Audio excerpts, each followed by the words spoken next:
IVM।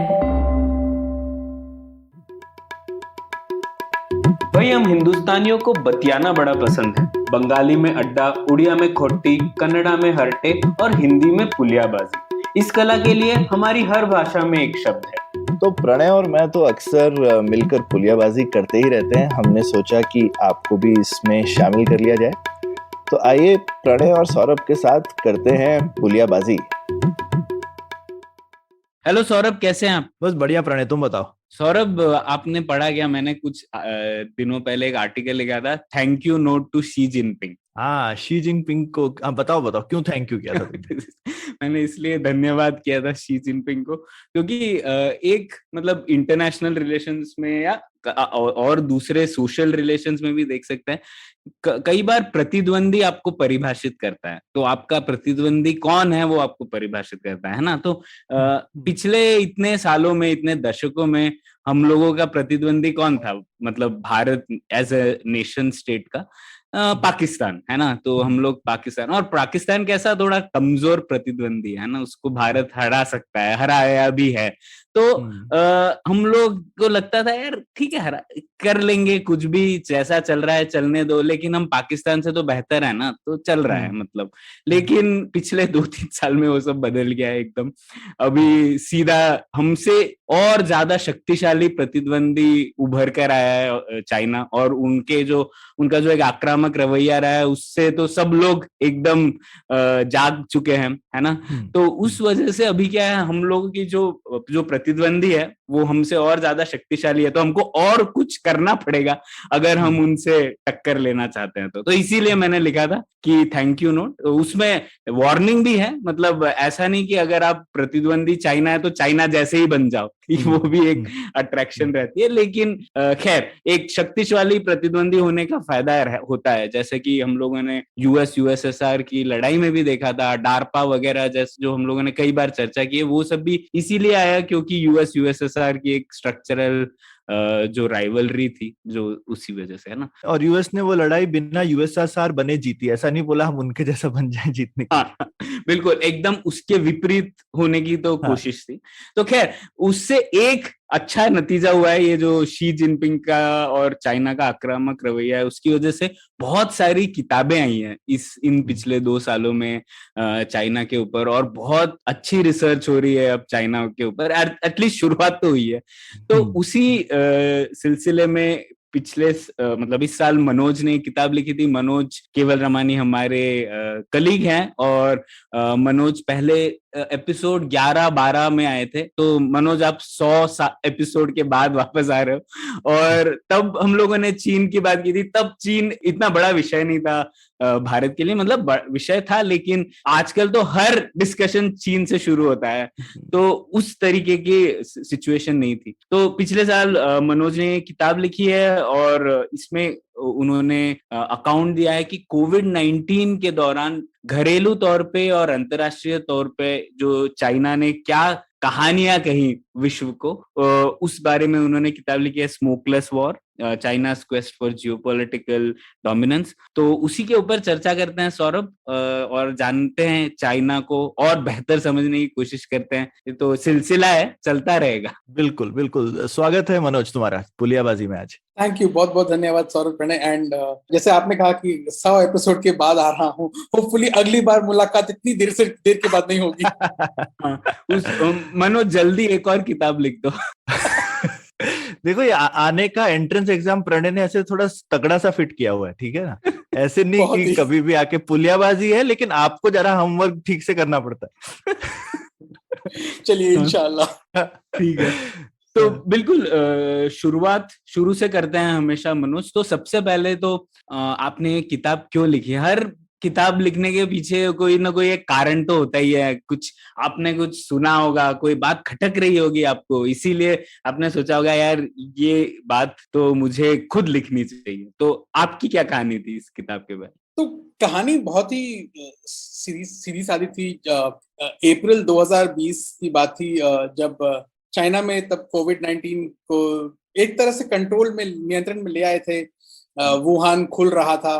तो जिस दिन वुहान खुल रहा था उससे कुछ दिन पहले उनका चिंगमिंग फेस्टिवल था, चाइना में, जिसमें वो अपने एंसेस्टर्स की पूजा करते हैं जो चले गए, उनका जैसे श्राद्ध जैसे फेस्टिवल था। उस पे उन्होंने एक नेशनल मॉर्निंग रखी थी।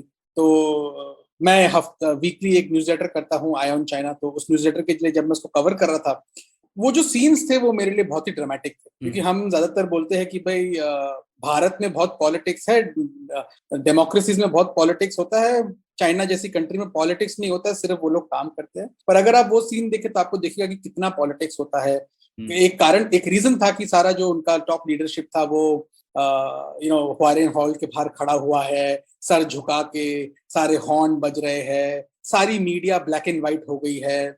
तो ये सब जब मैं वो देख रहा था तो एक रियलाइजेशन था कि ये जो पॉलिटिक्स चल रहा है, इसके थोड़ा गहराई में जाके कुछ लिखना चाहिए, क्योंकि सबसे पहली बात वो है कि वो एक जो मिसपरसेप्शन है कि चाइना में पॉलिटिक्स नहीं होता है, उसके बारे में बात करना है। दूसरा कि ये जो मैसेजिंग कर रही थी कम्युनिस्ट पार्टी उस दौरान, क्योंकि उस दौरान मार्च की एंड में भारत में भी लॉकडाउन हो चुका था। मार्च 10-12 तारीख के करीब इसे एक ग्लोबल पैंडेमिक डिक्लेयर कर दिया गया था। तो चीजें जहां तक दुनिया में महामारी बढ़ रही थी, लेकिन चीन में चीजें कुछ हद तक नॉर्मल सी तरफ जा रही थी। तो वो चेंज, और उस चेंज में जो चीन की डिप्लोमेट्स है, उनकी लीडरशिप है, उनकी मीडिया है, उनका जो अप्रोच बदल रहा था पिछले 3 महीने पहले जो हमने देखा था, जो तब देख रहे थे, उसे डॉक्यूमेंट करने का डिजायर था मेरा कि भाई ये कुछ ऐसा लग रहा था कि कुछ बड़ा हो रहा है।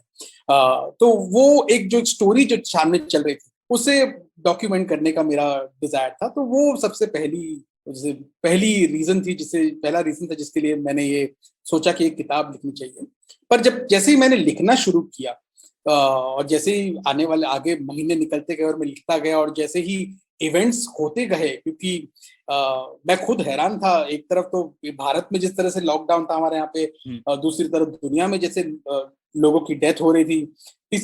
फिर आप चीन में देखें तो चीन में भी वापस से एक बीमारी आ रही थी, लेकिन फिर भी वो लोग कंट्रोल कर पा रहे थे लॉकडाउन करके।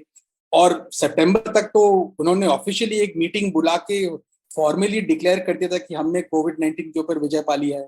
तो वो सारा जो प्रोसेस था, जैसे वो अनफोल्ड हो रहा था, मैं उसे डॉक्यूमेंट कर रहा था, एंड वो एक बुक का शेप लेता गया एक साथ। जब तक मैं एंड तक पहुंचा, तब तक जो मुझे लगा कि 3 जो अहम बातें, और आई थिंक वो किताब से आती है बाहर, कि भाई सबसे पहली बात की जो कम्युनिस्ट पार्टी है, उनका जो गवर्नेंस का तरीका है और उनका जो लेजिटिमेसी मेंटेन करने का तरीका है, कि भाई लोगों का जो भरोसा जीतने का तरीका है, हम बाहर बैठ के हम ज्यादातर सोचते हैं कि वो एक यूज ऑफ फोर्स की वजह से है, कि स्टेट फोर्स को मोनोपोलाइज करता है और उसको कोवर्स करता है, लोगों को दबा के रखता है, इसलिए लोग उनकी बात मानते हैं।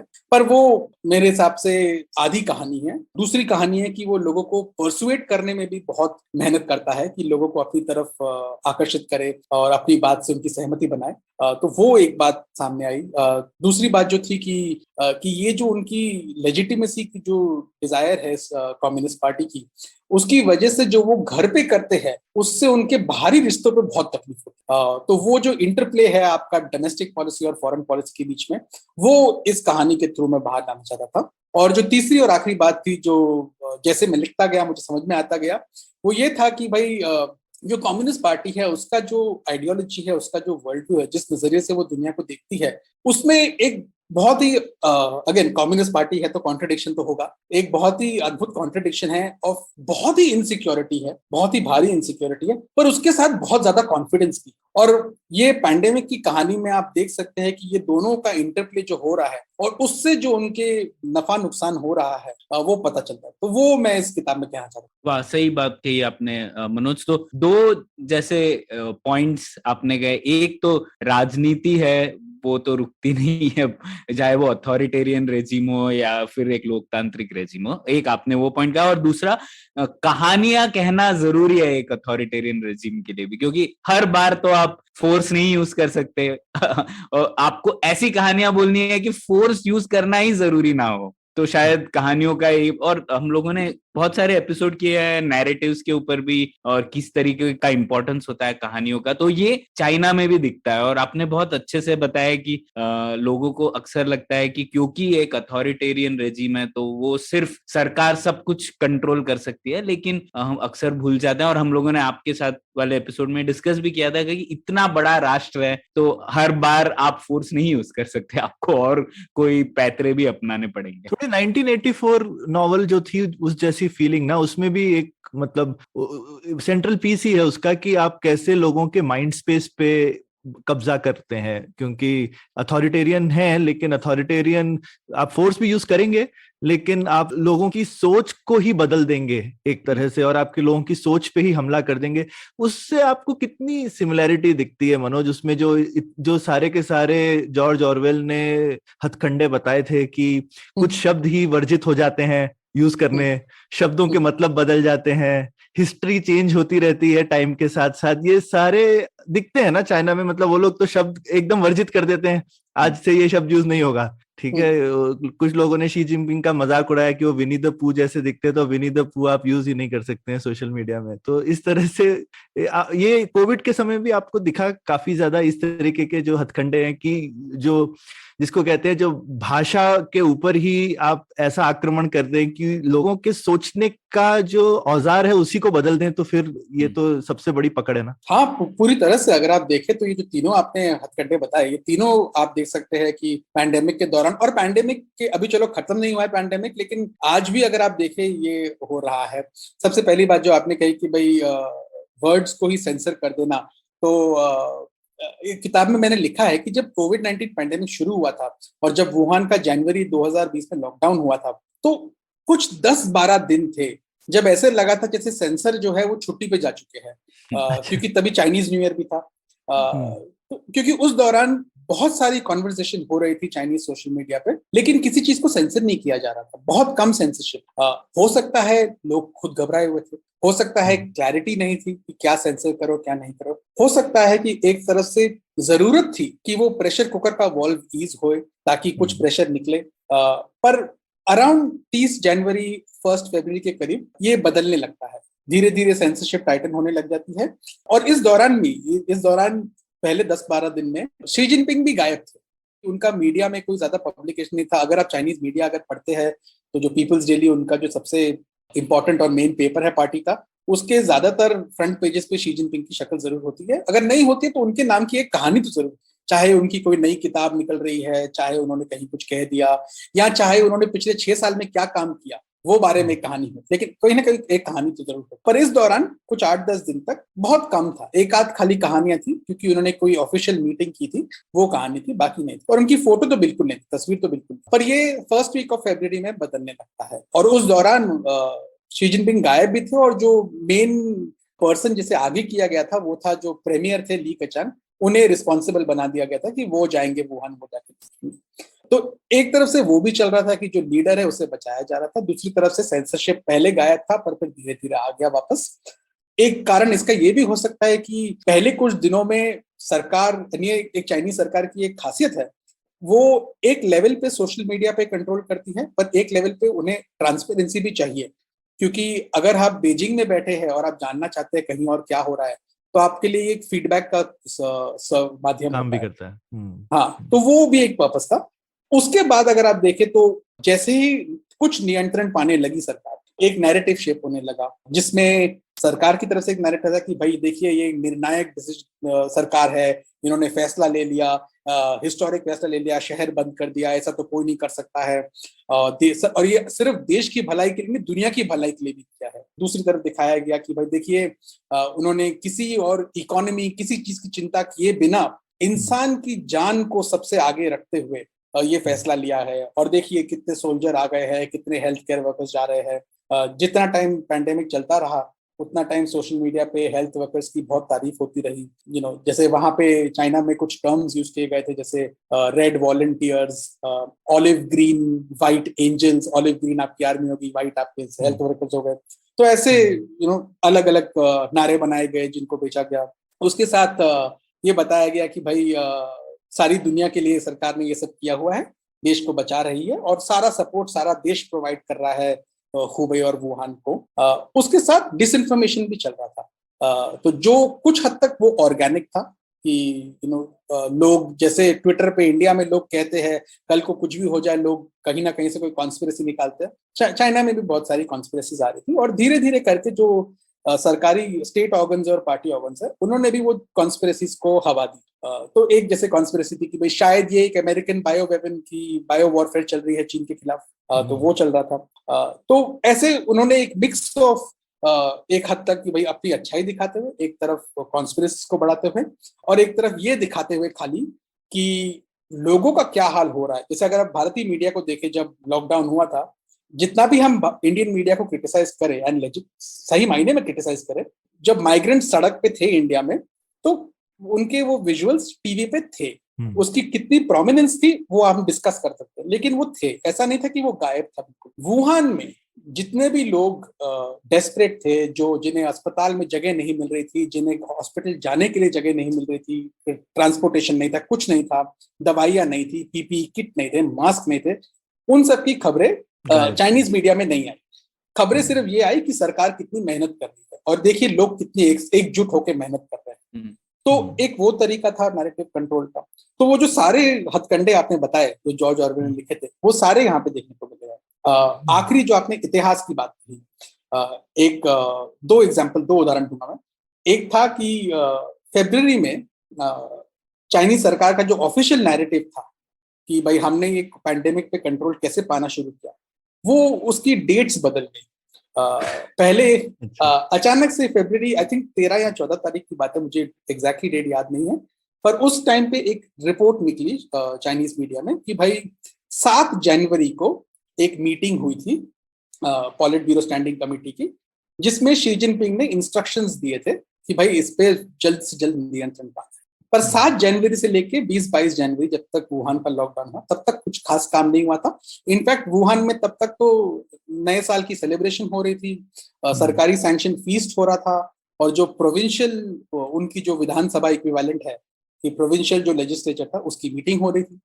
पर जब एक बार चीजें नियंत्रण में आने लगी तो दिखाया गया कि 7 तारीख से ही लेके शी जिनपिंग ने ये बात तो बहुत ही सीरियसली ली हुई थी। हाँ, ये जो लोकल अधिकारी थे इन्होंने बात मानी थी, तो इनको आप ब्लेम दीजिए, वे शी जिनपिंग को ब्लेम ना करें। और दूसरा, अगर आप देखें जो लंबा ब्रॉड इतिहास देखें तो वो इस साल हमने देखा है कि भाई नवंबर में एक तीसरा हिस्ट्री रेजोल्यूशन पास हुआ है कम्युनिस्ट पार्टी का। अगर आप उसमें देखिए, वो जो मैंने किताब लिखी है उस सारे नैरेटिव को कंसोलिडेट करके एक तरफ से बोलता है कि भाई ये जो हमने कोविड पे जो विजय पाई है ये एक ऐतिहासिक विजय है और ये शी जिनपिंग की वजह से विजय है। तो वो सारा जो हिस्टोरिकल मिस्टेक्स थी उनको व्हाइट वॉश करके इस तरह से प्रेजेंट किया गया है। तो इतिहास पे भी उन्होंने एक नई रचना रची है। और ये इन सब में ऑब्वियसली जो अभी भी वो प्रूवन नहीं है, नई किताब आई है जो कि काफी इस चीज पे डालती है कि जो मेन बायोलॉजिकल लैब थी जहां पे ये वायरस सस्पेक्टेड था, तो वो उसी लैब से लीक हुआ है वायरस जो वुहान में थी। तो वो चीज तो मेरे ख्याल से चाइना में मतलब डिसइंफॉर्मेशन, इंफॉर्मेशन और इसके उन्होंने जो इतना जो भी हल्ला मचाया, ये बात तो कहीं उभर के ही नहीं आने दी शायद, या चाइना में भी ये सवाल लोगों ने उठाए कि ये लैब का क्या हुआ।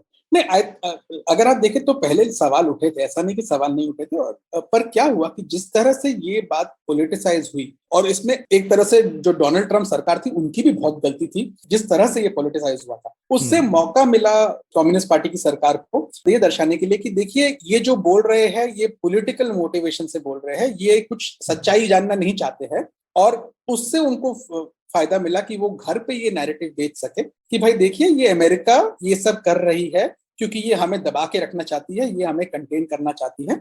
एक तरफ से जो चाइनीज पब्लिक है, जो इनिशियली कुछ सवाल थे पर वो सवाल बहुत जल्दी गायब, क्योंकि एक तरफ जब पब्लिक में ये सेंस आने लगा कि भाई ये हमें चीन की जो बढ़ोतरी हो रही है, जो ग्रोथ हो रही है, उसे दबाने के लिए किया जा रहा है। Once that sense got internalised public में, उसके बाद से ये सवाल जब भी ये बात उठी है, और ये एक तरह से आप चीनी सरकार के नैरेटिव की सक्सेस माने इसको, कि उन्होंने इस बात को डिफॉल्ट ये कर दिया है कि जब भी ये सवाल उठे लोग सोचेंगे कि भाई नहीं, ये एक साजिश है हमारे खिलाफ, ऐसा कुछ नहीं हुआ है, इसका कोई खास एविडेंस नहीं है और इसे सिर्फ बढ़ावा दिया जा रहा है क्योंकि ये पॉलिटिकल मोटिव है। तो डिफॉल्ट उनका सेटिंग ये हो गया कि भाई अगर आप ये बात भी उठाए तो कुछ पुश बैक किया जाएगा कि भाई आप हमसे क्यों पूछते हैं, आप यूएस में जो लैब है उनसे पूछे, यूएस के इतने लैब्स है दुनिया में, उनसे तो कोई कुछ पूछता नहीं है, आप हमसे आके पूछ रहे हैं। और उन्होंने दूसरी स्टडीज भी दिखाई कि भाई इटली में स्टडी हुआ है कि कोविड-19 मार्च 2019 से चल रहा था, कहीं और स्टडी हुआ है कि भाई अगस्त से चल रहा था। तो आप उनसे क्यों नहीं पूछते, आप हमसे क्यों पूछ रहे हैं? आप हमसे पूछ रहे हैं क्योंकि आप हमारे खिलाफ बायस्ड है, आप प्रेजुडिस्ड है, और ये पॉलिटिकल रीजन।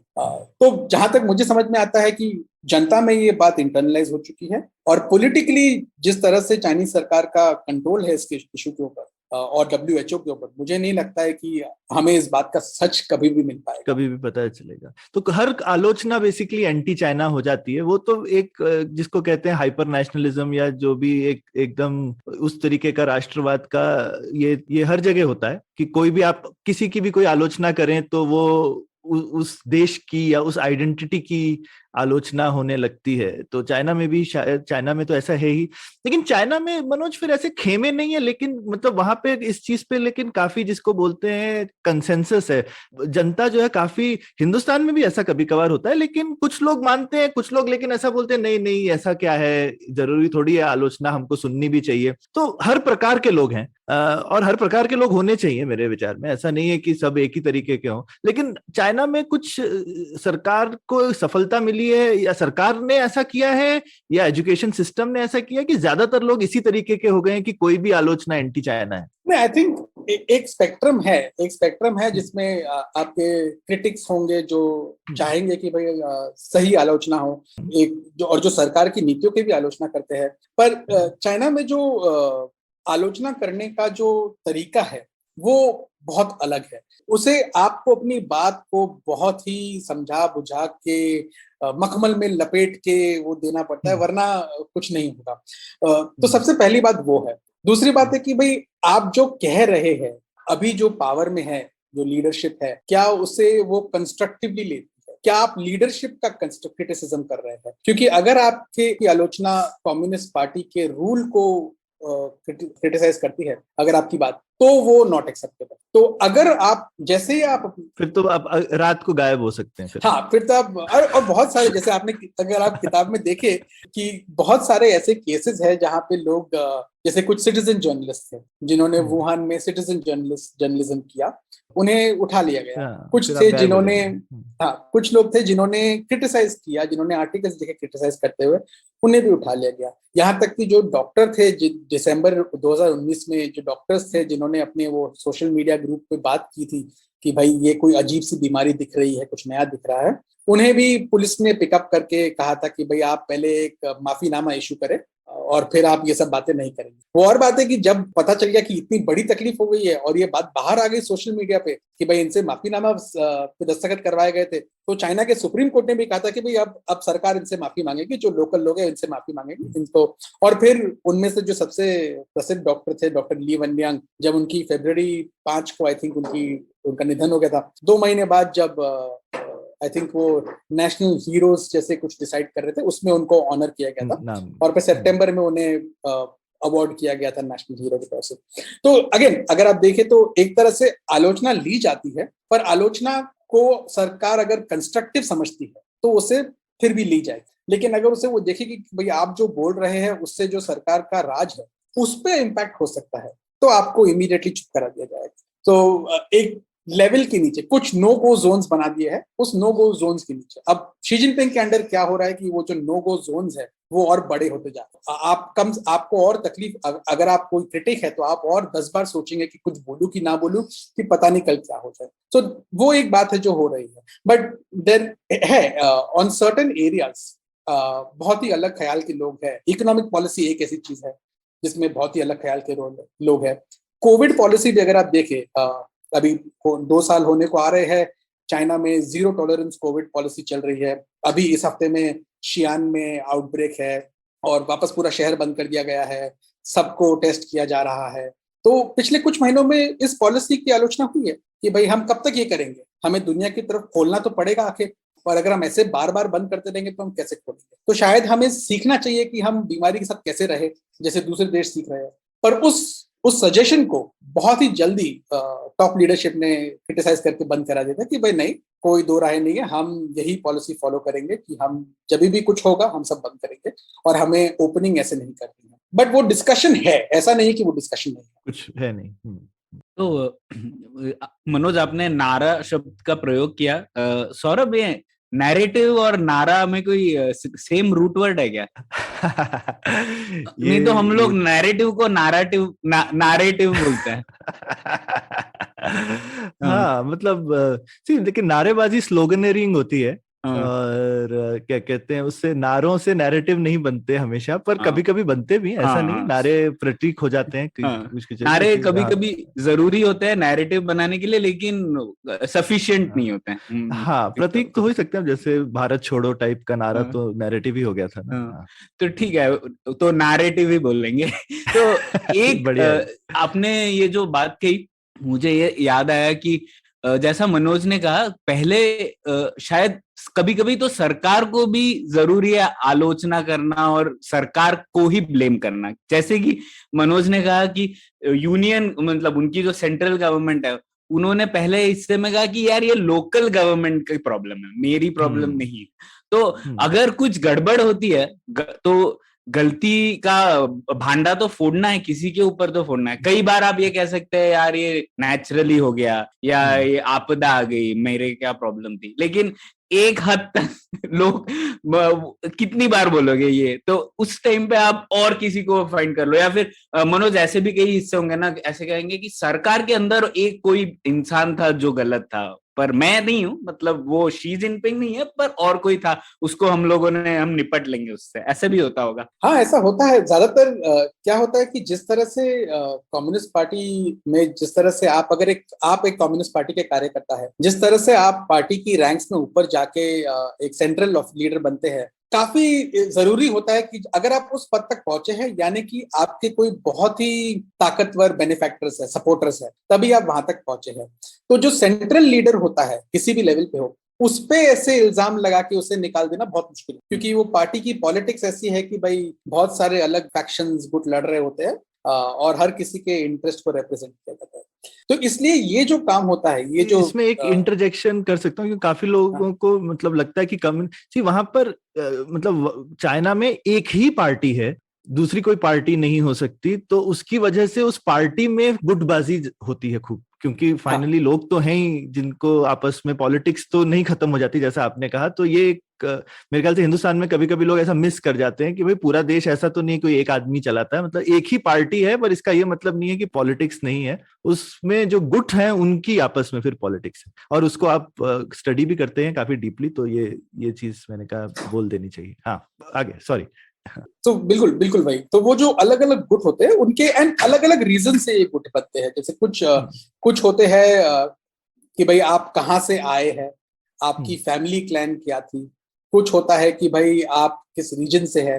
कुछ होता है आपने कौन से डिपार्टमेंट्स में पहले काम किया या किस रीजन में पहले काम किया है। कुछ होता है कि भाई आप कौन सी यूनिवर्सिटीज में पढ़े हैं, क्योंकि काफी ये एलीट यूनिवर्सिटी से कुछ लोग पढ़ के आए हैं, पर्टिकुलरली ये जो जनरेशन आई है पिछली 2-3 जनरेशन।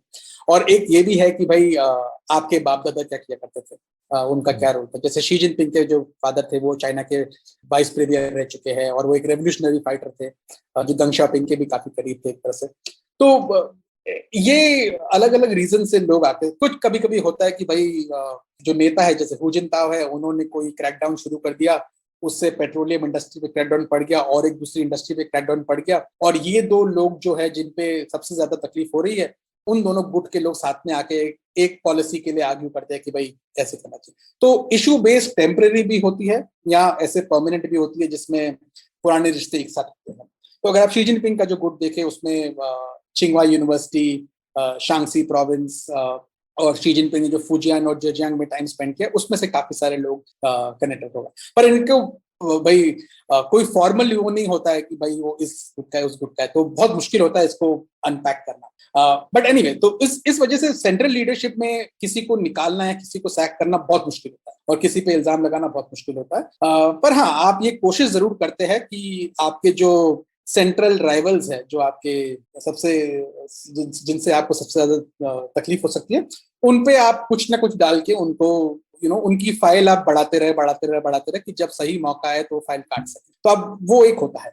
बट ज्यादातर ये जो ब्लेम करने की बात होती है, ये होती है लोकल गवर्नमेंट्स की तरफ कि भाई जो सेंटर की पॉलिसी थी वो तो बहुत अच्छी थी, सेंटर ने तो पहले से ही कहा था, पर ये लोकल वालों ने इम्प्लीमेंट नहीं किया, या अगर वो बता भी रहे थे कि इम्प्लीमेंट किया, तो ज्यादातर काफी बार ये होता है कि भाई जब उनको निकालने की बात आती है तब पता चलता है कि अरे ये तो पिछले 3 साल से जो डेटा था, जो सारे आंकड़े थे, वो तो गलत दे रहे थे। तो पर देखिए कैसे शातिर लोग थे, ये सब गलत गलत कर रहे थे। अब काफी बार ये लोकल वालों के साथ ऐसा क्यों होता है? कुछ ये रीजंस है, क्योंकि लोकल में फीलिंग्स होती है और उनको अकाउंटेबल होल्ड करना आसान होता है। दूसरा ये होता है कि अगर आपको जो आपके सेंटर पे जो आपका राइवल है, जिसको आप डायरेक्टली नहीं मार सकते हैं, तो आप उसके शागिर्द को लोकली मारिए, ताकि आप उसके नेटवर्क को उसको अंडरमाइन कर सके। ये इनका राजनीतिक खेल है। और ये अगर आप ऑब्जर्व करें, और एक तरफ अगर आप वो जैसे होता है ना पुरानी पुलिस मूवीज में, क्रिमिनल कॉन्स्पिरेसीज में आप एक व्हाइट बोर्ड बना के पिन डाल के बनाए नेटवर्क्स,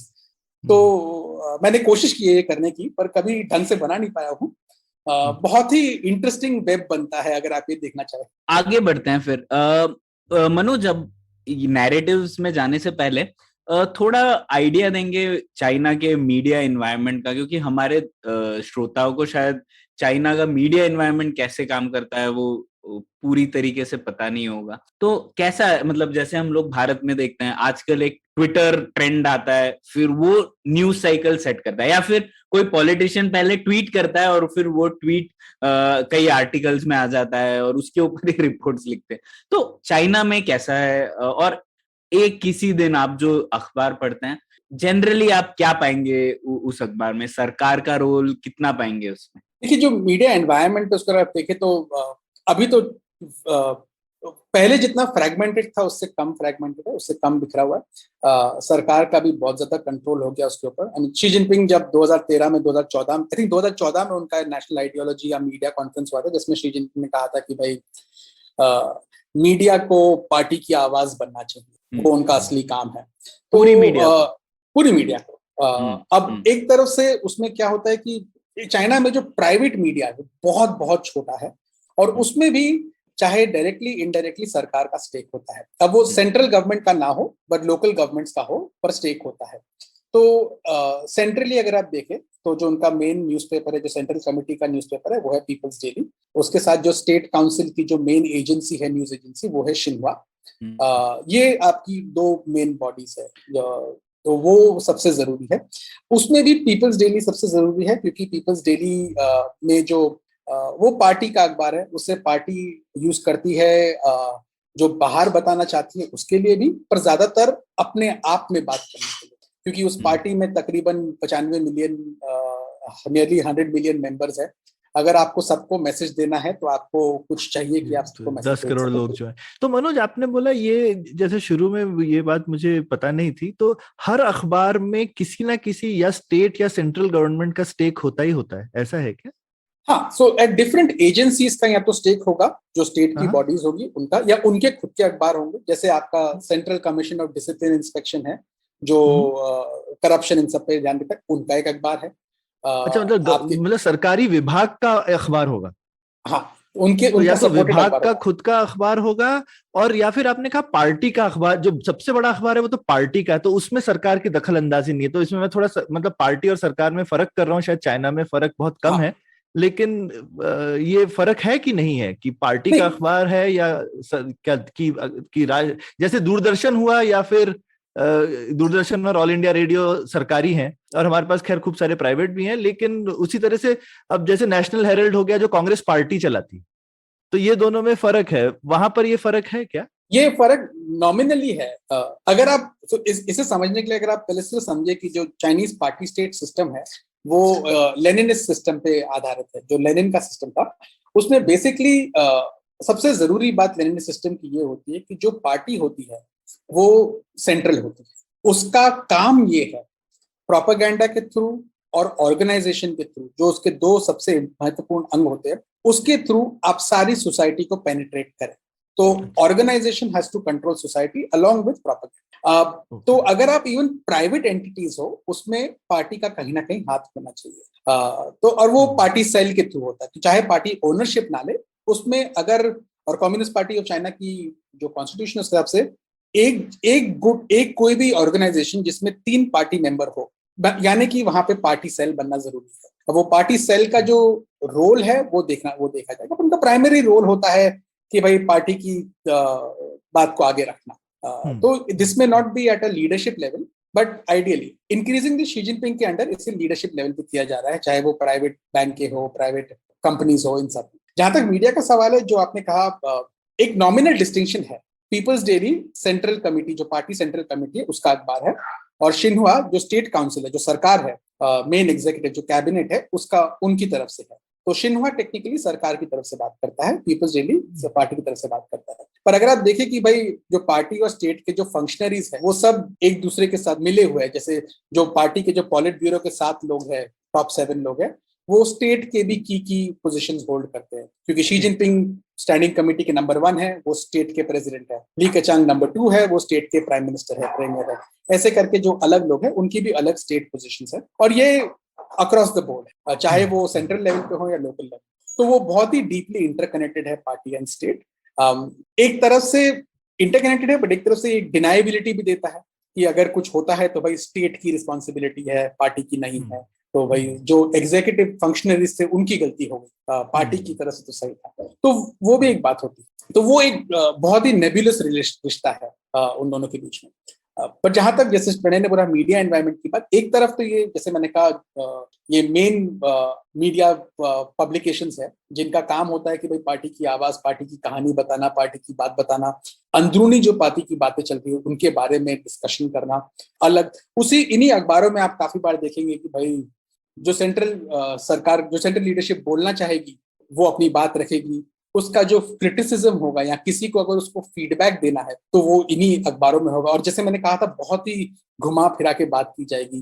जैसे मैं आपको एक एग्जांपल देता हूँ, इस साल में ही आई थिंक, जब इस साल में बहुत झगड़ा चल रहा था ये वुल्फ वॉरियर डिप्लोमेसी के ऊपर कि भाई चीनी जो डिप्लोमेट है ये बहुत ही अग्रेसिव हो गए हैं, बहुत झगड़ा हो रहा है, तब शी जिनपिंग ने कहीं एक स्पीच में कहा था, I think central party school की स्पीच में उन्होंने कहा था कि भाई हमें चाइना की एक लवेबल इमेज बनानी है, भाई हमें पीछे नहीं हटना है, लेकिन हमें एक लवेबल इमेज बनानी है। तो बहुत सारी हेडलाइनों ने कहा था कि अरे कहीं ये वुल्फ वॉरियर डिप्लोमेसी बंद तो नहीं हो रही है। उसी दौरान पीपल्स डेली में एक आर्टिकल छपा था, उसमें लिखा गया था कि भाई हमें जो एनलाई की डिप्लोमेसी से सीख लेनी चाहिए। उन्होंने उस वक्त में 1950 के दशक में ऐसी डिप्लोमेसी की थी कि इतने दोस्त जीते थे हमारे। तो एज एन ऑब्जर्वर जब मैं उसे पढ़ रहा था, एक ख्याल मेरे मन में भी आया था, कहीं एक क्रिटिसिज्म तो नहीं है वुल्फ वॉरियर डिप्लोमेसी का। पर जब आपने उसको 15-20 दिन आगे ऑब्जर्व किया तो आपने रियलाइज किया कि कुछ बदला तो नहीं है उनकी डिप्लोमेसी में, वो तो वैसे ही फॉरेन मिनिस्ट्री बात कर रही है। हाँ, बदला क्या है कि उन्होंने ये लाइन ऐड कर दी हर बात में कि भाई चीन जो डेवलपिंग कंट्रीज है उनका साथ देगा, उनको लीड करेगा। तो वो अगर आप देखें तो जो एनलाई का एक लॉजिक था जब बांडुंग के टाइम पे, तो ऐसे आप बातों को रीड करना चाहे कि भाई ये क्रिटिसिज्म या ये बात रखी जा रही है। या जैसे अभी एक रिसेंटली एक चीज हुई है जिसमें कि भाई ये 6 प्लेनम जो हुआ नवंबर में, उसके बाद एक अगेन पीपल्स डेली में एक आर्टिकल था, जो पार्टी के जो लिटरेचर एंड हिस्ट्री इंस्टीट्यूट के हेड है उन्होंने एक आर्टिकल लिखा था, जिसमें उन्होंने पूरे आर्टिकल में इतिहास की बात की, लेकिन सिर्फ डंग शाओपिंग, हू चिंताओ और चियांग सेमिंग की बात, ना माओ का नाम लिया, ना शी जिनपिंग का नाम लिया। अब उसे देख के लोगों ने कहा जरूर ये क्रिटिसिज्म होगा, क्योंकि आजकल तो कोई भी आर्टिकल ऐसा नहीं आता है, ऐसा थिंक पीस जैसे बोले, जिसमें शी जिनपिंग की भावना की जाए। और वो भी जब आप इतिहास की बात करें, जब ये नया हिस्ट्री रेजोल्यूशन पास हुआ है। सो अगेन अगर आप उसको देखें तो शायद वो क्रिटिसिज्म था, पर जो लिखने वाला है उसे हम जानते हैं कि वो खुद ये हिस्ट्री रेजोल्यूशन की ड्राफ्टिंग कमेटी में था या उसकी सुपरविजन कमेटी में था। वो जो लिखने वाला है वो खुद माना जाता है कि वो शी जिनपिंग के काफी करीब है। तो वो ऐसा क्रिटिसिज्म क्यों करेगा? क्या ये लिखा इसलिए गया था कि आप जो डंग शाओपिंग के जो फॉलोअर्स थे वो जो अलग गुट है उनको शांत करना चाहते हैं, क्योंकि वो चिढ़ गए थे क्योंकि जो हिस्ट्री रेजोल्यूशन है उसमें डंग शाओपिंग को बहुत ही कम महत्व दिया गया है। तो ये सब चीजें इन अखबारों में हम जैसे मैं देखता हूँ, मैं देखने की कोशिश करता हूँ कि हो क्या है। तो ये एक हो गया आपका पार्टी मीडिया इकोसिस्टम। दूसरा इकोसिस्टम है आपका सोशल मीडिया इकोसिस्टम, जो काफी वाइब्रेंट है। उसमें सेंसरशिप ऑफ कोर्स होता है, लेकिन फिर भी वो काफी वाइब्रेंट सोशल मीडिया इकोसिस्टम है। और उसमें आप देखेंगे कि भाई आपके जैसे आप इंडिया में ट्विटर पे देखते हैं, एक तरफ से देशभक्त नेशनलिस्ट होंगे, एक तरफ इकोनॉमिक्स पे जो स्लाइटली राइट विंग होंगे, एक तरफ एक्सट्रीम लेफ्ट होगा जो बोलेगा कि भाई हमें ये जो फॉरेन ट्रेड है इसे बंद कर देना है, ओपनिंग बंद कर देना है, या हमें सरकार को सबको वेलफेयर प्रोवाइड करना है, या हमें वापस वो माओ के जमाने में चले जाना चाहिए, ये हम बहुत दूर निकल आए हैं। तो वो सारा स्पेक्ट्रम आपको देखने को मिलेगा, और वो सारा स्पेक्ट्रम आपको सिविल सोसाइटी और पार्टी में देखने को मिलेगा। मैं एक और एग्जांपल दूंगा जिसके बाद मैं अपनी बात खत्म करूंगा। इस साल में जब भारत में जब दूसरी लहर चली थी, कोरोना की दूसरी वेव थी, तब एक चाइनीज सोशल मीडिया पे एक पोस्ट आई थी, जो उनकी central political and legal commission के एक लोकल सिटी अकाउंट से पोस्ट थी। उस पोस्ट में उन्होंने जो भारत में बहुत डेथ्स हुई थी और चिताएं जल रही थी उसकी फोटो डाली थी, और उसके साथ एक फोटो डाला था चाइनीज स्पेस लॉन्च का, और लिखा था कि भाई फायर माउंटेन, भाई देखिए कहाँ ये आग जल रही है, कहाँ ये आग जल रही है, और एक तरह से मॉक किया था कि भाई इंडिया में देखिए क्या हालत होगी। उस पोस्ट को कुछ ही मिनटों में, आई थिंक 20-25 मिनट या कुछ एक आध घंटे में उसे डिलीट कर दिया गया था। हाँ, उस पर बहुत झगड़ा हुआ था। एक तरफ लोग थे जो बोल रहे थे कि ये बहुत ही बेहुदा चीज है, ये नहीं करनी चाहिए हमें, हम ऐसे लोग नहीं हैं, हम खुद सफर कर चुके हैं कोरोना से इतनी बुरी तरह से, और हमने देखा है कि दुनिया ने हमको कितना बुरा भला कहा था, तो हमें ये सब बिल्कुल नहीं करना चाहिए, हमें भारत के प्रति की तरफ सहानुभूति जतानी चाहिए, उनका साथ देना चाहिए। दूसरी तरफ वो लोग थे जो बोल रहे थे कि नहीं, ये जरूरी है, हमें दुनिया को दिखाना चाहिए कि तुमने जो हमारे साथ किया था, देखो हम भी ये कर सकते हैं, और ये दर्शाता है कि हम कितना आगे बढ़ गए हैं, कि हम कितना सक्सेसफुल रहे हैं इसको कंटेंट कर। तो वो दोनों अलग गुट थे। और आप मानेंगे नहीं, जो अभी न्यूज में है, बहुत ग्लोबल टाइम्स के एडिटर इन चीफ जो थे पुराने, हु शिजिन, उन्होंने इस बात, वो मॉडरेट थे, वो बोल रहे थे कि भाई नहीं, हमें ये बदतमीजी नहीं करनी चाहिए, और ये बदतमीजी ऑफिशियल अकाउंट से तो बिल्कुल नहीं करनी चाहिए। तो उससे आपको पता चलता है कि कितना डाइवर्स स्पेक्ट्रम है जो हम बाहर बैठ के नहीं सोचते कि है। वैसे ग्लोबल टाइम्स तो हम जैसे लोगों को चिढ़ाने के लिए ही होता है, मतलब उसमें से लिखता है विश्व के लोगों को चिढ़ाने के लिए। पर वैसे मनोज, एक ये और चीज भी है ना, जैसे जो शिन्हुआ का मैंडरिन वर्जन है और शिन्हुआ का जो इंग्लिश वर्जन है, उनमें सेम चीजें नहीं लिखी जाती ना, मतलब एटलीस्ट टोन वगैरह तो अलग अलग होती है कभी कभी, है ना? हाँ, कुछ टोन अलग होती है, कुछ एम्फेसिस अलग होता है, और जहां तक अगर आप देखें, और रीजन भी अलग अलग होते हैं। जैसे काफी बार क्या होता है कि भाई जो चाइनीज लीडर्स होते हैं, जैसे अगर आप चाइनीज लैंग्वेज में उनके जो आर्टिकल पढ़े, तो उसमें अगर समझिए आर्टिकल है कि भाई हमने नई पॉलिसी पास की है कि भाई देश में अब 3 बच्चे होने चाहिए, या भाई बड़े बूढ़ों का ख्याल रखना जरूरी है। जो आपको शिन्हुआ इंग्लिश में मिलेगा उसमें काफी बार आपको टोन डाउन वर्जन ब्रीफ में समझा दिया जाएगा, पर अगर आप फिर वो चाइनीज लैंग्वेज में जाएंगे तो उसमें डिटेल्स होंगी कि भाई ये करना कैसे है, क्या स्टेप्स लेंगे आप। काफी बार जो लोग चाइनीज पॉलिटिक्स पढ़ना चाहते हैं, वो चाइनीज लैंग्वेज इसलिए पढ़ना जरूरी होता है, उनकी चाइनीज लैंग्वेज रिपोर्ट्स, क्योंकि उसमें आप पढ़ सकते हैं कि कहीं ऐसी कहानी में ये तो स्किप नहीं कर दिया कि ये जो काम है ये शी जिनपिंग थॉट से शुरू होगा। इंग्लिश लैंग्वेज में आपको कभी ये नहीं मिलेगा कि सम पॉलिसी को इम्प्लीमेंट करने के लिए पहले शी जिनपिंग थॉट जरूरी है, पर चाइनीज लैंग्वेज हर कहानी में ये मिलेगा कि आपको शी जिनपिंग थॉट को फॉलो करना है। अगर किसी कहानी में वो मिसिंग हो, या समझिए अगर ली केचांग ने, वांग यांग ने, किसी लीडर ने कोई स्पीच दी और उन्होंने वहां शी जिनपिंग को सलामी नहीं दी, हम जैसे लोग जो ये पढ़ते हैं वो जाके सोचना शुरू करते हैं कि भाई इसमें कहीं कोई छुपी बात तो नहीं है। तो इसलिए ये जरूरी होता है वो सब पढ़ना। वाओ, ऐसा under the guidance of Xi Jinping होना चाहिए। बिल्कुल बिल्कुल। ठीक है। तो अब ये बहुत अच्छा आपने इंट्रो दिया मनोज, मीडिया एनवायरनमेंट के बारे में। तो अब आ जाते हैं कोविड-19 से रिलेटेड जो नैरेटिव्स थे उनके ऊपर, है ना? तो हम लोग 3 हिस्सों में देखते हैं इनको। तो पहले तो आपने शुरुआत में ही कहा कि किस तरीके से जो शुरुआत में सरकार ने एक निंदा की लोकल गवर्नमेंट्स की, कि यार उन्होंने किया है, हमारी कोई गलती नहीं थी, और हम लोगों ने हमारे से जो बन पाया वो हमने किया, एकदम लॉकडाउन कर दिया सब कुछ, लोगों की जान की परवाह की हमने, और बाकी सब चीजों को पीछे रख दिया, है ना? उन्होंने ऐसा कहा। तो उसके बाद क्या क्या नैरेटिव्स आए? जैसे कई चीजें हो सकती है ना, लोग विश्वास का नैरेटिव होता है, एक आशा का नैरेटिव होता है, एक इलेक्टोरल होता है, यहाँ तो नहीं होता लेकिन इलेक्टोरल नैरेटिव्स भी होते हैं लोकतंत्र में।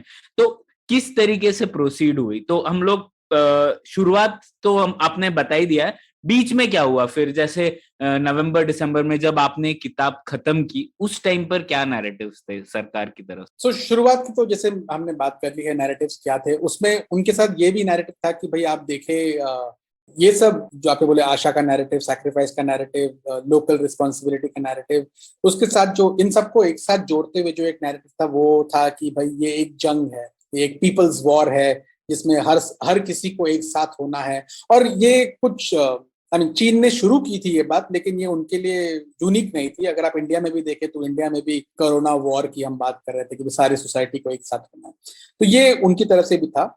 इसका एक बहुत ही इंपॉर्टेंट पहलू ये है कि जब आप ऐसा कोई नैरेटिव चलाते हैं तो आप एक अपने आप को, सरकार को एक अथॉरिटी दे देते हैं कि क्योंकि ये एक्स्ट्राऑर्डिनरी है और जंग है, तो आप जब चाहे किसी के भी जो राइट्स है उनको आप यूसर्व कर सकते हैं कि भाई उनके राइट्स को आप खारिज करके उन पे आप कुछ भी लगा सकते हैं।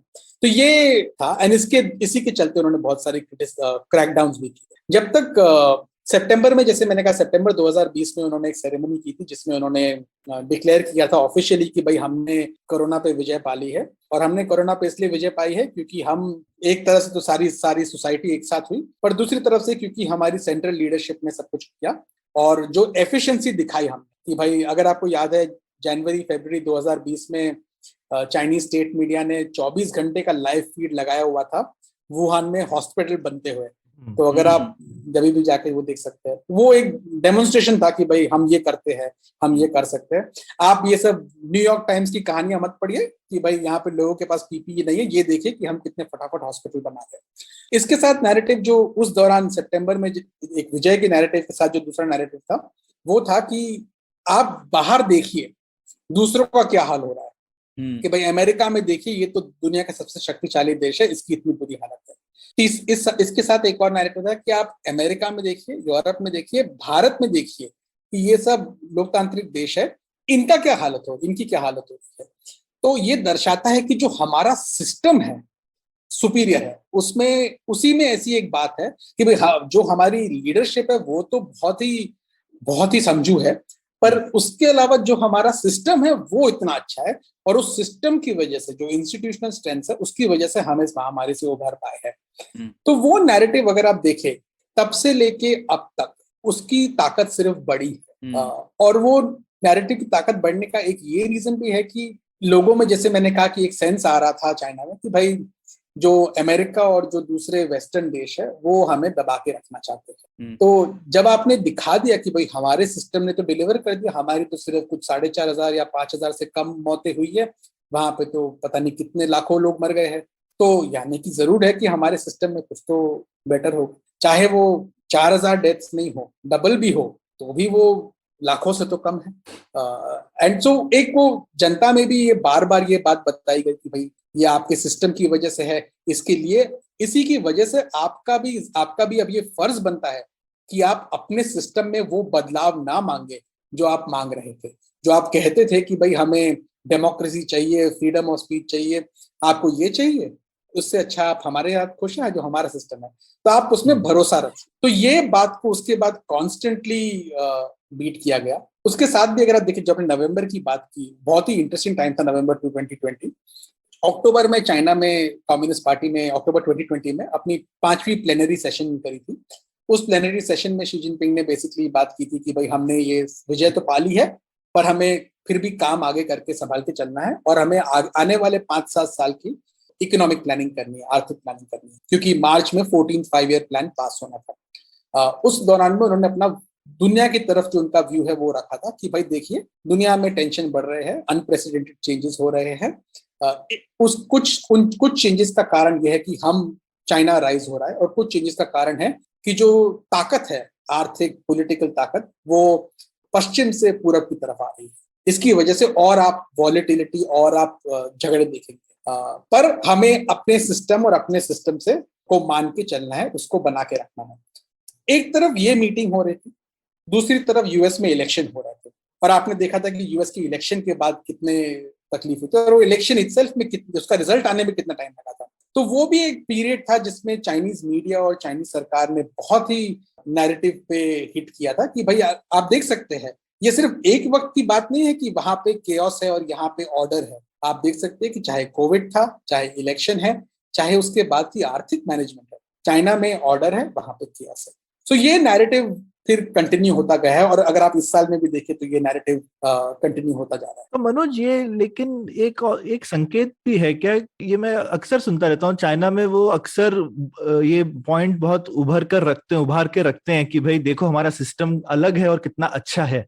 तो ये बार बार बोलने की जरूरत इसीलिए पड़ती होगी क्योंकि अंदर लोग नहीं मानते होंगे ना, मतलब प्रोटेस्ट की आवाज नहीं सुनाई देती, लेकिन जो प्रोटेस्ट को दबाने का जो दिखता है संकेत, उससे हम अंदाजा लगा सकते हैं कि अंदर ही अंदर शायद लोग, ये शायद एक अमेरिका का सॉफ्ट पावर है, हिंदुस्तान को देख के तो कोई इंस्पायर नहीं हो रहा है शायद, पर अमेरिका का शायद सॉफ्ट पावर है इतना कि लोग वहां पे सोचते होंगे ना, हमको वैसा क्यों नहीं है, हमको वैसी आजादी क्यों नहीं है। तो ये एक अंडर करंट है क्या कंटिन्यूस? जैसे हिंदुस्तान में आजकल बोलना पड़ता है कि नहीं भाई डेमोक्रेसी अच्छी है, क्योंकि काफी लोग बोलते हैं कि नहीं नहीं हमें भी चाइना जैसा होना, तो बोलना पड़ता है ना भैया, नहीं यार ऐसा नहीं है। तो क्यों बोल रहे हैं हम इसलिए बोलते हैं क्योंकि काफी लोग ऐसा चाहते हैं।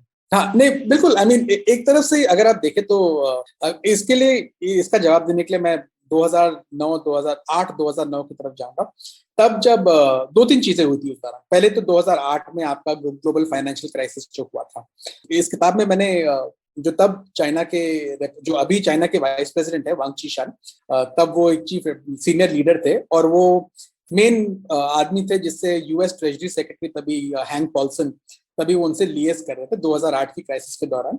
तो वांग कीशान का एक कोट था हेनरी पॉल्सन को कि भाई हम तो तुम्हें अपना टीचर माना करते थे, तुम्हारी ऐसी हालत होगी अब तो मुझे लगता है हमें तुमसे कुछ सीखने की जरूरत नहीं है। ये उन्होंने 2008 की क्राइसिस में हैंक पॉल्सन को कहा था। उसके बाद से एक तरह से चीनी सरकार में कॉन्फिडेंस आना शुरू हुआ था कम्युनिस्ट पार्टी में कि जो वेस्ट का जो सिस्टम है आफ्टर द फाइनेंशियल क्राइसिस, अब हमको लगता है कि इसमें बहुत बहुत ही प्रॉब्लम्स है और सस्टेनेबल नहीं है। तो हम जो कर रहे हैं, क्योंकि उस वक्त अगर आप याद करें तो ये बहुत ही हेडलाइंस है कि भाई कैपिटलिज्म का अंत हो गया है, अमेरिका में भी सोशलिज्म आ रहा है। तो उससे जो चीनी सरकार थी उनको भी एक लेवल ऑफ कॉन्फिडेंस मिला था कि भाई ये जो मॉडल हम वो बात कर रहे हैं कि भाई स्टेट का कंट्रोल होना चाहिए इकोनॉमी के ऊपर कुछ हद तक, वो हम हवा में तीर नहीं चला रहे, उसमें कोई बात है। So we need to stick to our own thing, और हमें अपने खुद के प्रॉब्लम्स के अपने सोल्यूशन निकालने पड़ेंगे। अब हमारे पास अमेरिका से कोई सोल्यूशन नहीं आया। तो एक वहां से बात होना शुरू हुई थी जिससे सिस्टेमिक थॉट चेंज होना शुरू हुआ था।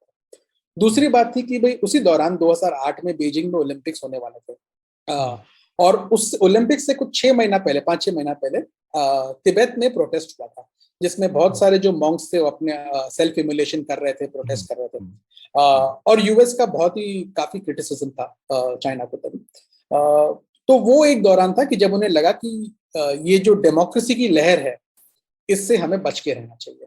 तीसरी बात थी कि एक साल बाद कुछ शिनजियांग जो है उसमें उसका जो कैपिटल है उर्मची, वहां पे राइट्स हुए थे, वहां पे दंगे हुए थे। तो अगेन वो एक सेंस था कि भाई हमारा जो डोमेस्टिक प्रॉब्लम्स है और हमारी ये जो प्रोविंसेस है जहाँ पे माइनॉरिटीज है, वहां पे ये सेंस ऑफ डेमोक्रेसी, ये सेंस ऑफ फ्रीडम, ये सेंस ऑफ कि भाई हम एक अलग राष्ट्र है एक तरह से, वो बढ़ सकता है और इस पे बाहर से सपोर्ट आ सकता है। तो उसके कुछ साल बाद आपका अरब स्प्रिंग रेवोल्यूशन हुआ था, तो वापस उसके दौरान तो, और चीन में तभी बहुत टेंशन हुआ था जब अरब स्प्रिंग चल रहा था।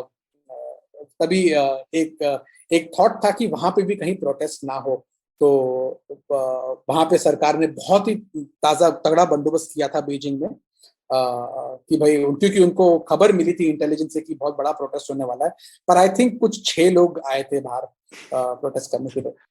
तो एक तरह से वो दर्शाता है कि सरकार कितनी पैरानॉइड थी, चाहे पब्लिक में उतना डिमांड ना हो कि भाई हमें सरकार को निकाल फेंकना है, पर सरकार में बहुत पैरानॉइड था फॉर सर्टेन रीजंस।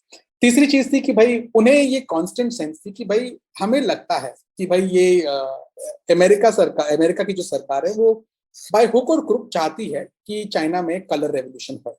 अब कुछ उनकी सेंस वाज जस्टिफाइड, उनका जो सेंस था, अगर वो देख रहे थे कि भाई हांगकांग में पिछले कुछ सालों में क्या हुआ है और 2014 से जो हांगकांग में हो रही है प्रोटेस्ट, उस पे जो उनका आखिर जो रिएक्शन अभी आया है, उससे पहले उनका जो सेंस था कि भाई ये अमेरिका की तरफ से सपोर्टेड है, वरना तो ये नहीं हो सकता है, इस हद तक नहीं हो सकता है।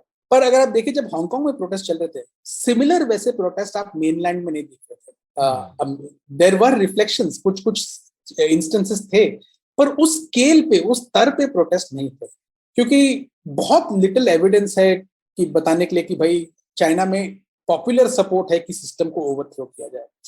क्या लोगों में फ्रस्ट्रेशन है? ऑफ कोर्स, पर क्या लोग ये भी देखते हैं कि हमारे बाप दादा के जमाने से आज हम कितने बेहतर हैं? हाँ, आर्थिक तौर पे लोग देखते हैं कि हम कितने बेहतर हैं। क्या उन्हें ऐसे लगता है कि हमारी सरकार रिस्पॉन्सिव नहीं है? Not necessarily, on some issues yes, but Chinese सरकार जो है उसने रिस्पॉन्सिवनेस दिखाया है, जो कम्युनिस्ट पार्टी उसने रिस्पॉन्सिवनेस दिखाया है। वो जो नहीं दिखाती है वो है अकाउंटेबिलिटी, कि भाई क्या आप हमको अकाउंटेबल होल्ड कर सकते हो? वो नहीं कर सकते हो। पर वो बागेन काफी हद तक, जहां तक एटलीस्ट अगर आप डिस्कोर्स भी मॉनिटर करें सोशल मीडिया पे या कहीं पे भी, जितना भी आप फ्रीली मॉनिटर कर सकते हैं, ऑल डेटा टेल्स यू कि वाइड स्प्रेड वो डिसअफेक्शन नहीं है। बट सरकार की तरफ से, जैसे मैंने कहा, वो जो 2000 जब अरब स्प्रिंग था तब जो पैरानोया था, वो पैरानोया है कि भाई इसलिए आप चाहते हैं कि छोटे से छोटी चीज भी बड़ी ना बन सके, तो उसे आप जितना जल्दी हो सके कंट्रोल कर सके। तो उसका दूसरा पहलू ये है कि एक तरफ आप कंट्रोल करते, दूसरी तरफ है आप बार बार ये मैसेज भेजते हैं हर छोटी चीज में कि देखिए ये जो बाहर वाले हैं ये हमको दबाना चाहते हैं, देखिए हमारा सिस्टम कितना अच्छा है, देखिए हमारा सिस्टम कितना अद्भुत है, देखिए हमारा जो सिस्टम है वो हमारे इतिहास के तौर पर है, वो किसी बाहर से इंपोर्ट नहीं। और जो बहुत ही गलत आर्ग्यूमेंट है, बिकॉज मार्क्सिज्म चाइना में पैदा नहीं हुआ था, पर फिर भी वो ये कहेंगे कि भाई हमारा सिस्टम हमारी हिस्ट्री से लिंक है, और दुनिया में ऐसा कहीं नहीं हुआ है कि आपका सिस्टम आपके अगर इतिहास और संस्कृति से लिंक ना हो तो वो सक्सेसफुल हुआ है। और फिर वो आपको एग्जांपल दिखाएंगे, भाई अफगानिस्तान देख लो, मिडिल ईस्ट देख लो, वहां पे भी क्या होता है। सो मेरे from my understanding it is not so much कि भाई लोगों में बहुत आक्रोश है, इट इज सो मच कि भाई सरकार बहुत पैरानॉइड है और वो थोड़ा भी नरमी नहीं बरतना चाहती। तो इसमें मनोज, नवंबर पिछले साल से अभी तक आपको नहीं लगता कि उनकी चमक थोड़ी कुछ फीकी पड़ गई है और इसीलिए वो और डिफेंसिव हो रहे हैं? मैं 3 एग्जांपल दूंगा। जैसे नवंबर के आसपास ये कहानी थी कि उनकी जो वैक्सीन है वो आने वाली है और शायद पूरे विश्व को चाइना से ही वैक्सीन लेनी पड़ेगी और साइनोवैक वगैरह, लेकिन वो वैक्सीन की कहानी तो वो सेल नहीं कर पाया और साइनोवैक इतने ज्यादा देश भी उस पर डिपेंडेंट नहीं है अभी तक, है ना? तो एक वो थोड़ी फीकी पड़ गई। दूसरा, पिछले 1-2 साल में ये तो नैरेटिव बन ही गया है कि अब काफी देशों को चीन से निपटना ही पड़ेगा। मतलब जैसे पहले चीजें चल रही थी कि ठीक है चीन हमें इतना पसंद नहीं है, वो बहुत कुछ चीजें कर रहे हैं, लेकिन अब क्या कर सकते हैं, उनसे अच्छे संबंध बनाने ही हैं, लेकिन वो भी अब थोड़ा कम होता जा रहा है। और तीसरा, ये जो वुहान की कहानी आई है कि अब काफी लोग ये सोच रहे हैं कि शायद हो सकता है वुहान इंस्टीट्यूट ऑफ वायरोलॉजी से कुछ कनेक्शन था वगैरह वगैरह। तो इन 3-4 चीजों से आपको नहीं लगता कि नवंबर में जो उनकी वुल्फ वॉरियर डिप्लोमेसी, उनको हिंदी में क्या कहेंगे, खूंखार कूटनीति, तो खूंखार कूटनीति थोड़ी ऐसे फीकी नहीं पड़ गई है अभी? आई थिंक अगर आप उसको, अगर जो आप जैसे बोल रहे फीकी पड़ गई है, अगर आप देखें तो उसे समझने के लिए हमें पहली चीज ये समझना पड़ेगा कि भाई उसका पर्पस क्या है।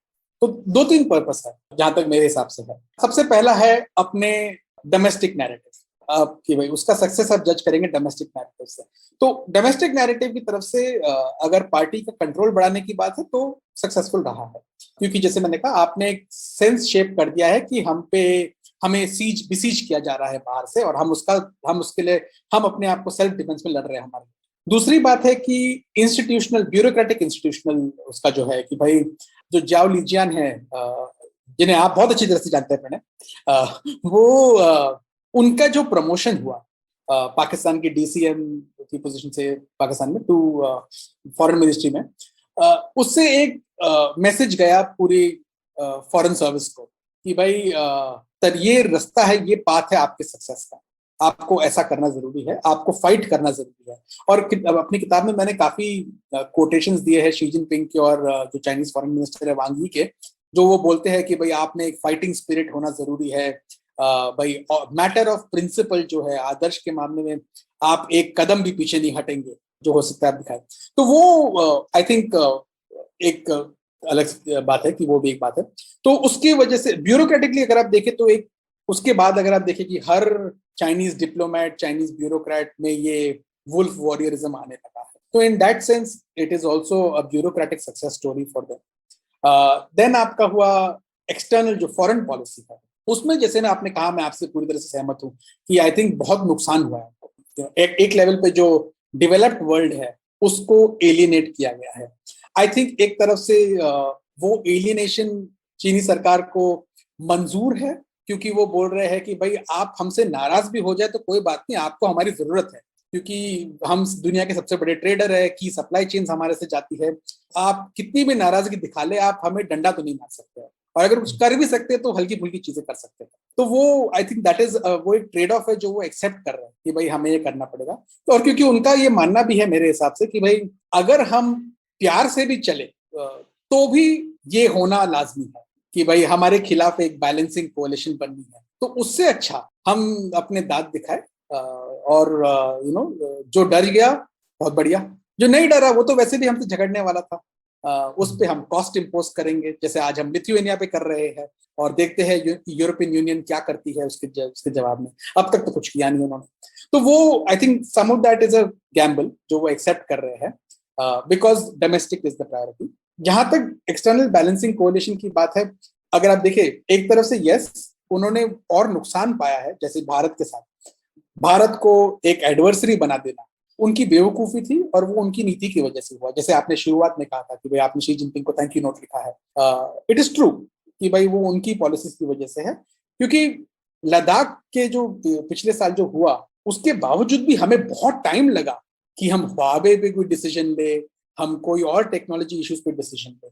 सो एंड मेरे हिसाब से Chinese government is banking on this कि भाई बिकॉज हम लोग इकोनॉमिकली इतना सेंट्रल है दुनिया के, कि अगर कोई बैलेंसिंग कोalition भी बनती है तो भी लोगों को वो हमें आइसोलेट नहीं कर सकते हैं। हुक और क्रुक आपको हमारे साथ काम करना पड़ेगा, और जब आप हमारे साथ काम करेंगे तो हमको एक मौका भी मिलता है कि हम आपके बिहेवियर को शेप कर सके, जो वो आज जैसे अमेरिका के साथ करने की कोशिश कर रहे हैं। पिछले एक साल में जो जो बाइडेन सरकार है उन्होंने बार बार ये कहा है कि भाई हम एक पोजीशन ऑफ स्ट्रेंथ से डील करेंगे, उन्होंने ह्यूमन राइट सैंक्शन लगाए, उन्होंने बहुत कुछ किया है, लेकिन फिर भी आखिर जो बाइडेन और शी जिनपिंग को एक साथ जो पिछले महीने उन्होंने जो समिट मीटिंग की थी, वो समिट मीटिंग में शी जिनपिंग ने जो बाइडेन को बड़ी क्लियरली कहा कि भाई हमने आपको 2 लिस्ट दिए थे, वो हमारी मांगे हैं, आप हमारी मांगे पूरी करें, हम आपके साथ काम करेंगे। तो वो फिर भी they are okay to work on certain areas कि भाई जिसपे हमारा कॉमन इंटरेस्ट है हम कर लेंगे, पर आगे आपको अगर कुछ करना है तो आपको हमारी भी बातें सुननी पड़ेंगी, क्योंकि आखिर आपकी कंपनी के बिलियंस ऑफ डॉलर्स हमारे पास इन्वेस्टेड है, उससे हमें भी बहुत फायदा होता है ऑफ कोर्स, पर हमें पता है कि आप निकाल नहीं सकते हैं। तो हुक और crook you have to work with us. So yes there has been loss, there is strategic loss जिसका इम्पैक्ट आपको लॉन्ग टर्म में पता चलेगा, पर जहां तक मुझे समझ में आता है उनका बार्गेन ये है कि भाई शॉर्ट टर्म में हमारे पास भी मौका है कि हम भी रेजिलिएंट हो सके, हम भी हट सके, और हम वो करने की कोशिश करेंगे। तो जैसे मैंने कहा था पिछले साल जो 5th प्लेनरी थी पार्टी की, जिसमें 14th 5-year प्लान की बात हुई थी, उसका अगर आप स्टेटमेंट पढ़े तो उसमें उसके साथ उस स्टेटमेंट के साथ शी जिनपिंग का एक एक्सप्लेनेशन नोट भी निकला था।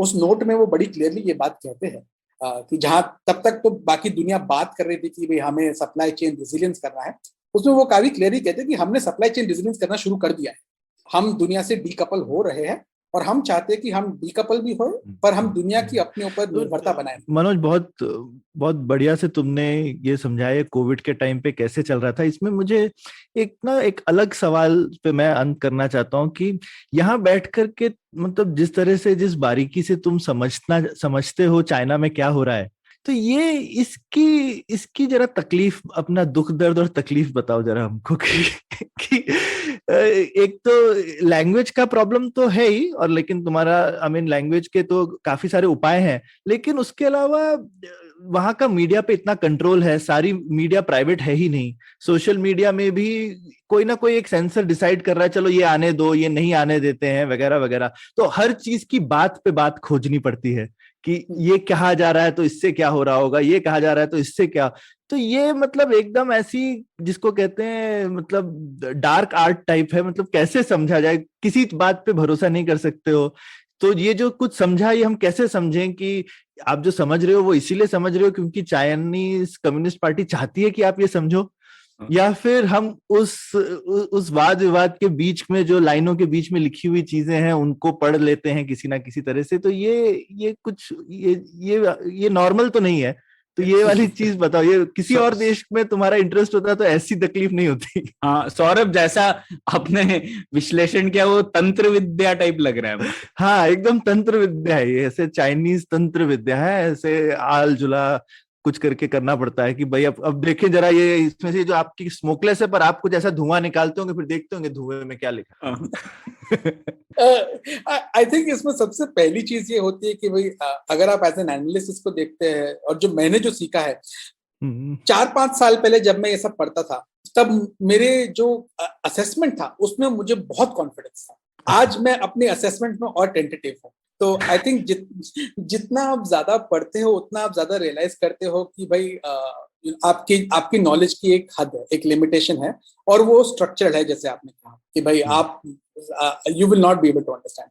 आज भी खबर आती है कि भाई किसी एक पॉलिटिशियन को करप्शन में भाई जेल में डाल दिया गया है, तो बहुत मुश्किल होता है समझना कि क्यों, इसका नेटवर्क क्या था, क्या हुआ, किस लिए गया, कब उसके खिलाफ केस कब शुरू हुआ, वो भी पता नहीं चलता है। वो पोस्ट फैक्ट पता चलता है कि भाई 7 महीना पहले इन्वेस्टिगेशन शुरू हो गया था, ये सब हो गया था। So it is very difficult, and वो आप लिमिटेशन को पहले एक ह्यूमिलिटी से एक्सेप्ट करना जरूरी है कि भाई आपके एनालिसिस में हमेशा लिमिटेशन रहेगी।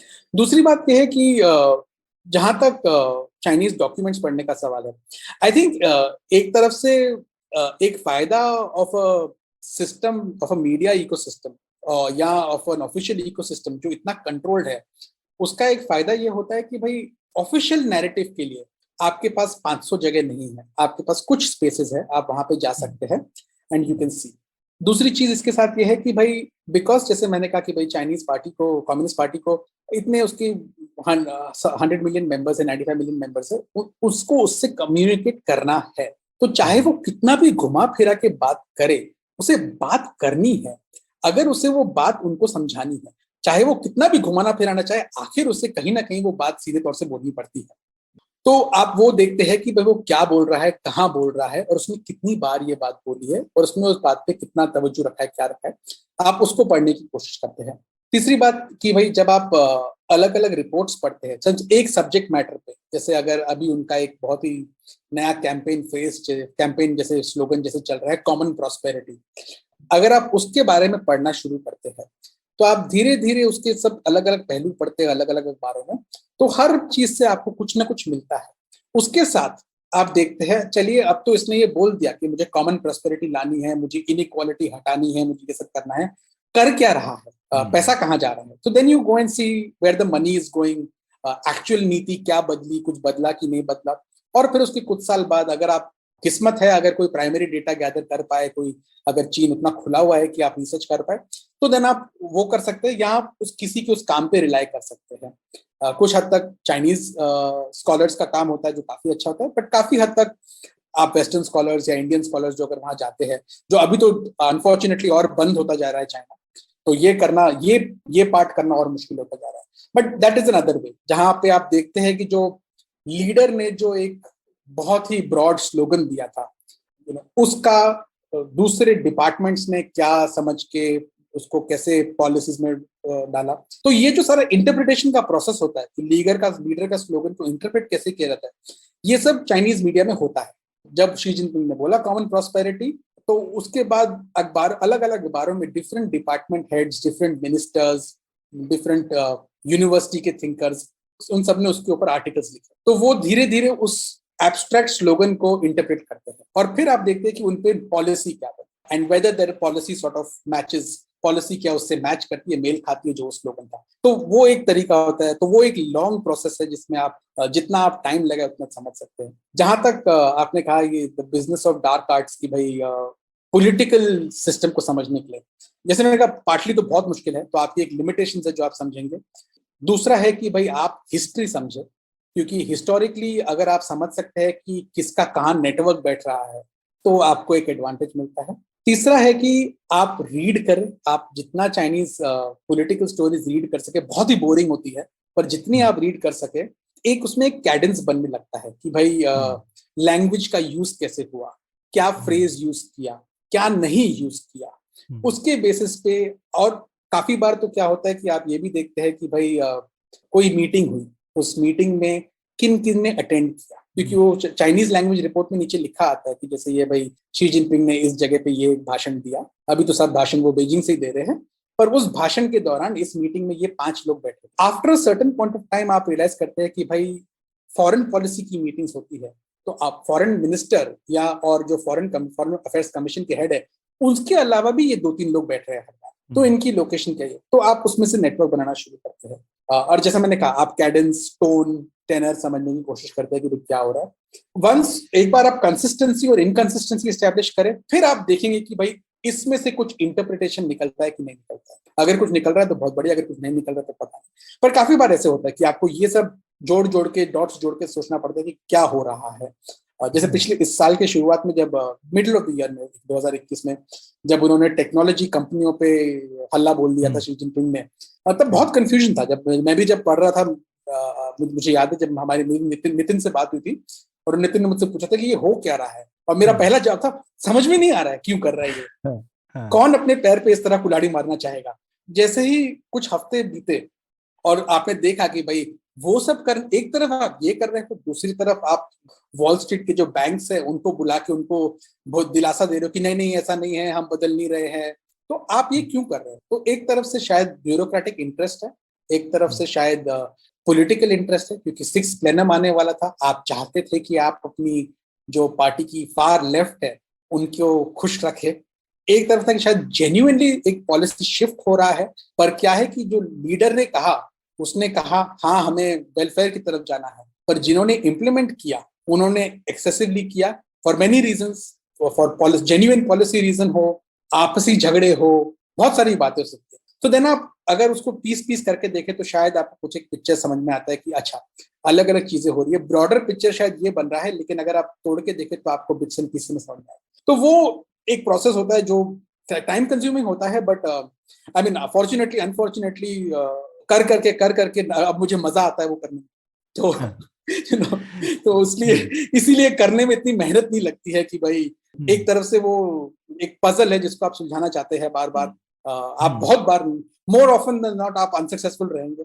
पर जब वो एक मोमेंट ऑफ सक्सेस आता है कि आपको लगता है अरे हाँ ये तो मैंने कहा था, ये तो दिख रहा था और ये इस वजह से दिख रहा था, तब वो जो थ्रिल है उसको चेस करने की आई थिंक एक कोशिश है।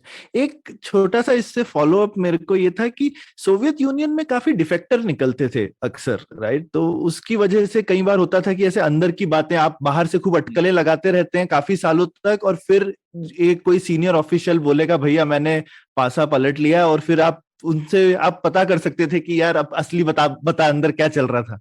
चाइना से ऐसे नहीं निकलते क्या बात है? निकलते हैं। पिछले कुछ सालों में एक जैसे सेंट्रल पार्टी स्कूल की सीनियर टीचर थी साइशिया, जो डिफेक्टर है, जो अभी यूएस में रहती है। ऑफ लेट बहुत ज्यादा लोग नहीं निकले हैं, बट काफी जैसे शी जिनपिंग ने कुछ साल पहले एक ये लॉन्च किया था, इंटेंसिफाई किया था, एक कैंपेन था fox Hunt campaign.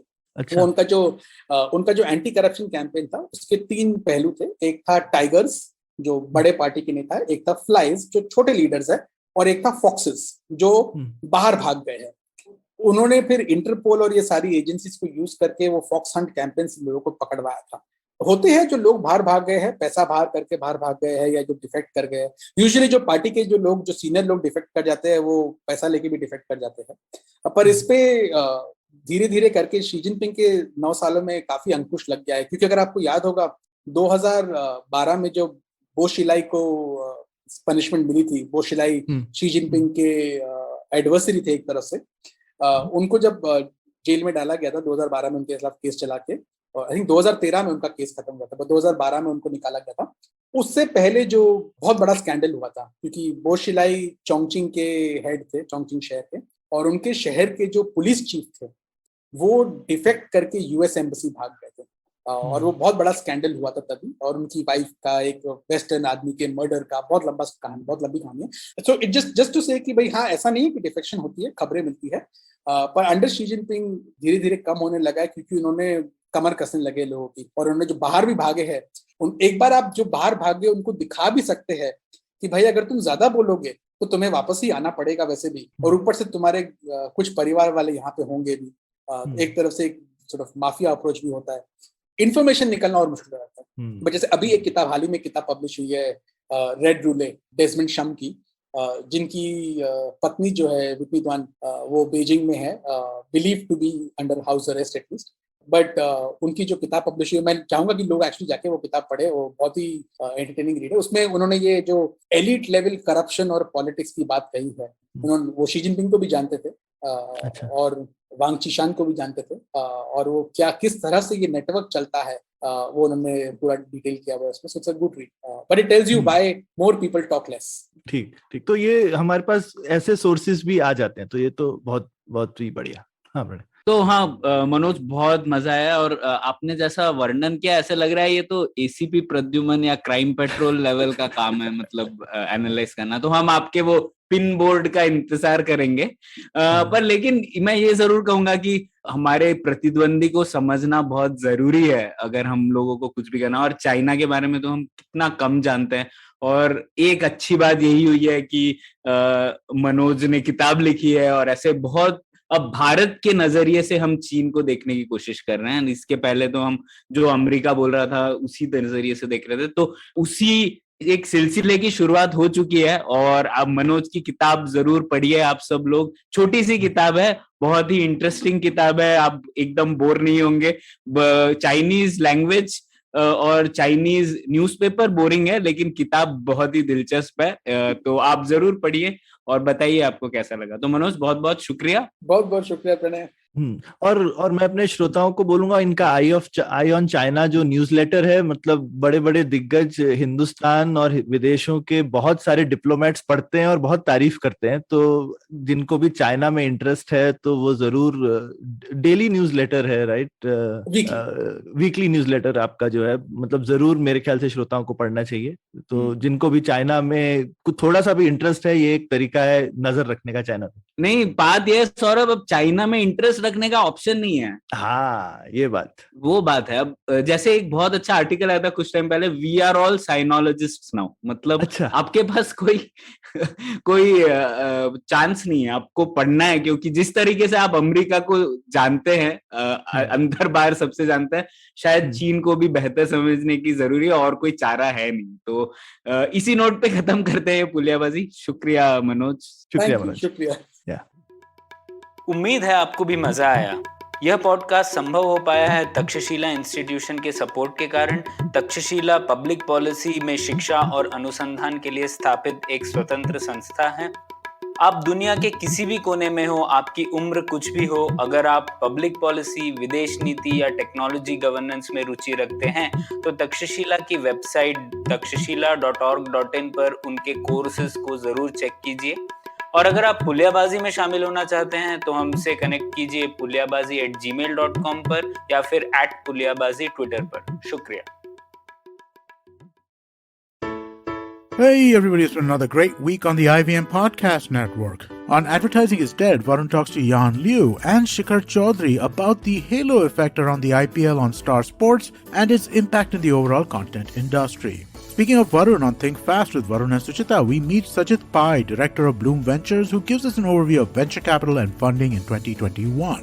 On Ikka Dukka Economy, Abhinav Trivedi and Dr. Bharat Junjunwala discuss the GDP and its effects on our daily lives. On Say No to Drama, Chetna busts all the hype around year endings and New Year resolutions. And on Simplified, the gang gets together to discuss the creator economy and everything it entails. Do follow us on social media. We're IVM Podcast on Twitter, Facebook, Instagram, and LinkedIn. And remember, if you're enjoying this show or any of our other shows for that matter, please do tell a friend. We'd also really appreciate any ratings or reviews you can give us on any of the platforms that we're listening on, whether it's Apple Podcast, Spotify, or IVM Podcast app. Wherever you're listening, do let us know that you are listening. I'd also like to remind you all that we have a number of YouTube channels where a number of shows are available. You can go to ivmpodcast.com/YouTube to check out what channels we have. And finally, we'd like to thank our sponsors this week, Cred, Bank of Baroda, CoinSwitch, Kuber, and Intel. Thank you so much for making this possible. Namaste, this is Cyrus Brocha. I am part of the government cancel culture program to remove rubbish off all the different streams available. So what we have is all the collected rubbish we put together on our show. It's called Cyrus Says. It's on IVM Podcast. You have to watch it and listen to it. It's on our app. It's on our website. It's on the YouTube channel. It's on Facebook. There are many different ways. Don't bother me and ask me how. You have to find out. We talk to different personalities. Many of them are known. Some are just people we meet downstairs and invite them up for chai. But the point is, it's fun and it's very therapeutic. So please join in and listen to Cyrus Says.